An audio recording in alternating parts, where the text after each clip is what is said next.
దేవ అయితే ఆకలిగా ఉందని చెప్పి భోజనం తినడానికి ఇంటికి వస్తాడు. ఇక ఇంటికి రాగానే అమ్మ భోజనం వడ్డించి అనగానే అక్కడ ఉన్న మిథున అయితే భోజనం వడ్డిస్తూ ఉంటుంది. అది చూసి దేవ అయితే ఏంటి నువ్వెందుకు నాకు అన్నం వడ్డిస్తున్నావంటే తన మెడలోని తాళిని చూపిస్తుంది. అది చూసి దేవ అయితే అబ్బా ఏంటి నాకు ఈ కర్మ, ప్రతిసారి ఈ తాళిబొట్టును చూపించి నువ్వు నాకు ఎదురుపడుతూ ఉంటే నాకు చాలా కంపరంగా ఉంది. అసలు చాలా ఆకలిగా ఉందని నేను ఇంటికి వచ్చాను. నువ్వు వడ్డిస్తే నేను ఎందుకు తింటాను, నేను అస్సలు తిన్ను అని చెప్పి దేవ అయితే తినకుండానే లేచి వెళ్ళిపోతాడు. అది చూసి వాళ్ళ అమ్మ అయితే ఏంటమ్మా ఆకలిగా ఉందన్నవాడు ఇంటికి వస్తే నువ్వు వాడిని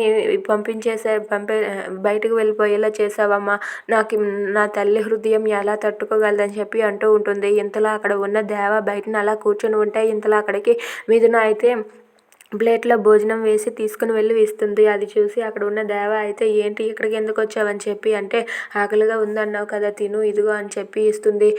అసలు నేను ఎందుకు తెలుసా నిన్ను అవాయిడ్ చేస్తున్నాను, నేను ఎందుకు తెలుసా నిన్ను ఇలా పెడుతున్నాను, అయినా సరే నువ్వు ఈ ఇంట్లో ఉండవలసినంత అవసరం ఏంటి, నువ్వు మా ఇంట్లో ఉండకు, ఇక్కడ నుండి వెళ్ళిపో అని చెప్పి దేవ అయితే అంటూ ఉంటాడు. అది వినగానే మిథున అయితే నేను వెళ్ళను, నువ్వు నా మెడలో తాళి కట్టావు కదా అందుకే నేను ఈ ఇంట్లో నిండా కాదు నీ జీవితంలో నిండా వెళ్ళను, జీవితాంతం నేను నీతోనే కలిసి ఉంటానని చెప్పి మిథున అంటూ ఉంటుంది. Thanks for watching friends, please subscribe.